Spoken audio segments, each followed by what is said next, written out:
Hello, my friend. Sit down, get comfortable, maybe make a cup of tea. This is just a story for you. I want you to listen like you are sitting by a warm fire and an old friend is talking. There is no rush. There is no test. This is a story about a man like many of us, a man who felt stuck, a man who felt small, but a man who learned that small steps can lead to very big places. Let us begin. Chapter 1: The Man Who Forgot to Live. There was a man named Leo. Leo was not young and he was not old. He was somewhere in the middle. Every morning, Leo woke up to the sound of his old gray alarm clock. Bape, bape, bape. Leo would open his eyes and look at the ceiling. The ceiling was the same color as his life. Gray. Every day was the same. He would get up, wash his face, and put on a plain shirt. He would go to a job he did not like in a building with no windows. He would sit at a small desk and move papers from one side to the other. Then, when the sun was gone, he would come home, eat a quick dinner, and watch other people live exciting lives on a small television screen. At night, Leo would look in the mirror. He would see a tired face. He would whisper to himself, "Is this it? Is this all there is for me?" He felt stuck. He felt like a bird in a cage, but the door of the cage was open. He was just too tired to fly out. One Sunday evening, Leo felt very sad. He felt so sad that his chest hurt. He knew he could not live this way anymore. He needed a change, but he did not know where to start. The mountain of change looked too big to climb. Chapter 2: The Old Man on the Bench. The next day, Leo did something different. Instead of going straight home, he walked to a small park near his house. He sat down on a wooden bench. The paint on the bench was old and peeling. Near the bench, an old man was feeding the birds. The old man had white hair, kind eyes, and very old, worn-out shoes. He threw small pieces of bread to the pigeons. The pigeons were not afraid of him. Leo watched the old man. The old man moved slowly, but he moved with peace. After some time, the old man sat down on the other end of the bench. He looked at Leo and smiled. "You look heavy," the old man said. His voice was soft, like a gentle wind. Leo was surprised. "Heavy?" "Yes," the old man said. "Your shoulders are low. Your eyes are looking down. You are carrying a heavy bag, but I do not see a bag." Leo almost cried. This stranger could see his pain. "I don't know what to do," Leo said. "I am stuck. My life is gray. I want to be happy, but I don't know how." The old man nodded. He was quiet for a minute. Then he pointed to a small path that went through the park. "Do you see that path?" the old man asked. Leo looked. "Yes." "Where does it go?" the old man asked. Leo thought. "It goes to the big street, and then to the shops, I think. And then," Leo smiled a little, "then to the other side of the city." The old man laughed a soft, happy laugh. "Exactly. One small path leads to the whole city, but you cannot stand at the start of the path and worry about the other side of the city. You just have to put one foot on the path, then the other foot." He looked at Leo with his kind eyes. "Big changes are just many, many small steps. You want to change your life? Do not look at the whole mountain. Just look at your next step." Chapter 3: The First Small Step. Leo walked home that night with a new thought in his head. Just the next step. He looked at his apartment. It was messy, clothes on the floor, dishes in the sink. He usually felt too tired to clean it, but tonight he remembered the old man's words. He did not look at the whole messy apartment. He looked at his next step. He walked to the sink. He washed just one plate, then one cup, then one spoon. It took only 5 minutes, but the sink looked a little better. The next morning, he woke up to the gray alarm clock. Bape, bape, bape. But today, he did not look at the ceiling for too long. He looked at his next step. He got out of bed immediately. He washed his face. He put on his shirt. But today, he chose a blue shirt, not a plain white one. A small change. At work, he felt the usual boredom. But instead of dreaming about being somewhere else, he focused on his next step. He finished one paper, then another. He did his work with a little more care. That evening he went back to the park. The old man was there on the same bench. I washed my dishes, Leo said, feeling a little silly. The old man smiled warmly. That is wonderful. You took a step.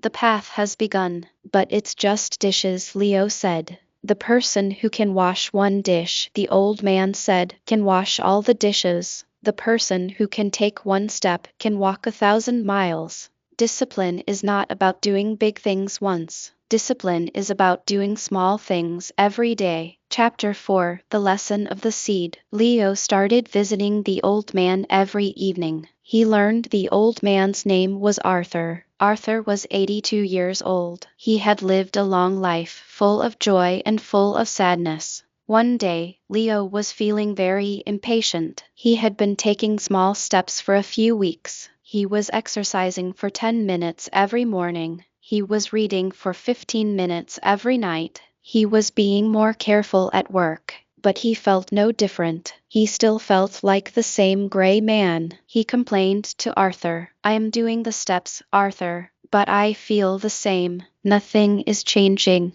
I feel like giving up. Arthur did not answer with words. He reached into his pocket and pulled out a small, brown seed. What is this? Arthur asked. A seed, Leo said. What is inside it? Arthur asked. A tree, Leo guessed. Yes, Arthur said. A big, strong tree is sleeping inside this tiny seed. But if I dig up the seed every day to see if it is growing, what will happen? Leo thought. The tree will die. Yes, Arthur said. You must plant the seed. You must water it every day. You must give it sun. But then, you must be patient. You must trust the process. The roots grow first, under the ground, where no one can see. The change is happening, even if you cannot see it. He placed the seed in Leo's hand. You are the seed, Leo. You are watering yourself every day with your small steps. The roots are growing. Do not dig yourself up. Just be patient. Keep watering. Chapter 5: The Voice That Says I Can't. Leo held on to that seed. He kept it in a small box by his bed. Every day he did his small things. He washed his dishes. He read his book. He walked a little further in the park. But soon a new problem came. It was not a problem from outside. It was a problem from inside. It was a voice in his head that whispered, you can't do this. You are not smart enough. Other people are better than you. This is stupid. You will fail. This voice was loudest when Leo tried something new. He wanted to learn a new skill. He wanted to speak better English because he thought it could help him get a better job. But every time he tried to speak, the voice would say, your English is bad. People will laugh at you. One day he told Arthur about the voice. Arthur nodded. Ah, yes, I know that voice. I have that voice too. Leo was shocked. Yeah, but you are so calm and wise. Arthur laughed.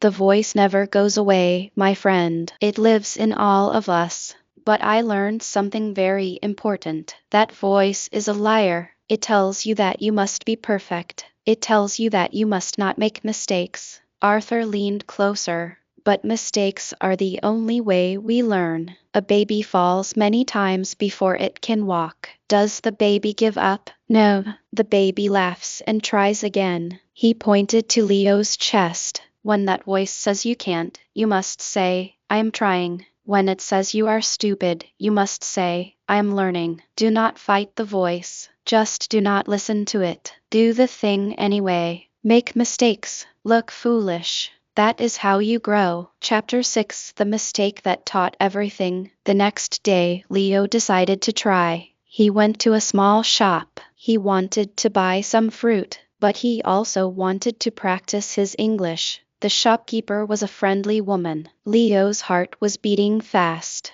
The voice in his head was screaming, you will sound silly. Your grammar is wrong. Go home. Leo took a deep breath. He remembered Arthur's words. Make mistakes. He walked to the counter. He pointed to some red apples. I want 'em apple red, he said. It was not a good sentence. It was wrong. The shopkeeper smiled. You want red apples? How many? Leo felt a wave of relief. She understood him. She did not laugh. She did not look angry. Two, please, he said, feeling braver. She gave him the apples. He paid. As he left, she said, have a nice day. Leo walked out of the shop with the apples in his hand. He felt like he had climbed a mountain. His sentence was wrong, but he communicated. He tried, and the world did not end. He ran to the park to find Arthur. Arthur, I did it. I spoke English. It was bad English, but I did it. Arthur's eyes sparkled. That is the best kind of English. The English of a brave person. Every time you make a mistake and keep going, you become stronger. Confidence is not about never falling. Confidence is about getting up every single time. Chapter 7: The Bridge of Time. Weeks turned into months. Leo kept walking on his path. He learned to manage his time better. He realized he wasted many hours watching television. He did not stop watching completely. He just watched one less show. He used that time to read or to walk or to practice his English. He learned that time is like a river. It flows whether you use it or not. You cannot stop the river, but you can choose where to swim. He stopped saying I don't have time. He started saying it is not a priority. If something was important, he made time for it. Even if it was just 10 minutes. 10 minutes of reading. 10 minutes of learning. 10 minutes of exercise. Small bricks of time, building a big bridge to a new life. One day he went to the park and Arthur was not there. Leo waited. He came back the next day. Arthur was still not there. A week passed, then another. Arthur did not come back to the bench. Leo felt a deep sadness. He missed his friend, but he also felt a deep gratitude. Arthur had given him a gift. He had given him the tools to build his own life. Chapter 8: The Man on the Bench. 2 years passed. Leo was not the same man. He had a new job, a better job, a job where he talked to people. He still spoke simple English, but he spoke with confidence. He made mistakes every day, and he laughed about them. People liked him because he was honest and kind. He still did his small steps. Every morning he exercised. Every evening he read. He kept his apartment clean. He saved a little money. He was not rich. He was not famous. But he was happy. He was at peace. One Sunday afternoon, Leo went for a walk. He walked to the small park. He walked to the old bench. The bench was still there. The paint was still peeling. He sat down. He looked at the path. He remembered the first time he sat here with his heavy heart. He smiled. Then he felt a presence. He looked to his right. An old man was standing there watching the birds. But it was not Arthur. It was a different old man. He had a kind face, but tired eyes. His shoulders were low. The man looked at Leo. He gave a small, sad smile. Leo's heart understood immediately. He knew this feeling. He knew this weight. Leo smiled back warmly. He moved over on the bench. Hello, Leo said in his simple, friendly English. Please sit down. The birds are very friendly here, you know, especially if you have some bread. The old man looked surprised. Then, slowly, he sat down. My name is Leo, Leo said. And if you have a moment, I would love to tell you a story. The old man said nothing, but he stayed. He listened, and Leo began to speak. He spoke about a man who felt stuck. He spoke about a gray ceiling and a gray life. He spoke about an old man with kind eyes and worn-out shoes. He spoke about a seed and a path and a voice that tells lies. He spoke about small steps. And as he spoke, he saw the old man's shoulders begin to lift, just a little. He saw a small light come back into his tired eyes. Leo knew in that moment that Arthur was still there. Arthur was in his words. Arthur was in his heart. And now Arthur would live on in this new man too. The end and the beginning. So, my friend, that is the story of Leo. It is a story about you. It is a story about me. It is a story about every person who has ever felt stuck, small, or gray. Remember this. You do not need to change your whole life today. You just need to take one small step. Wash one dish. Read one page. Walk for 5 minutes. Say one word in a new language. Be like the seed. Trust the process. The roots are growing, even if you cannot see them. When the voice in your head says you can't, smile and say, I am learning. And then do it anyway. Make mistakes. They are your best teachers.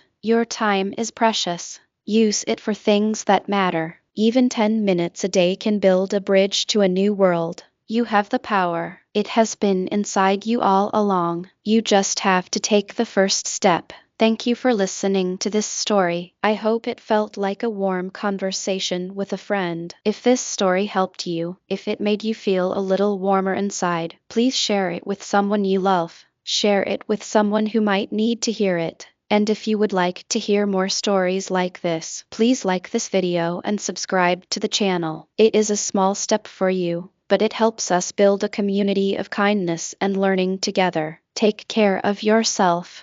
Be patient with yourself, and I will see you again very soon. Bye bye.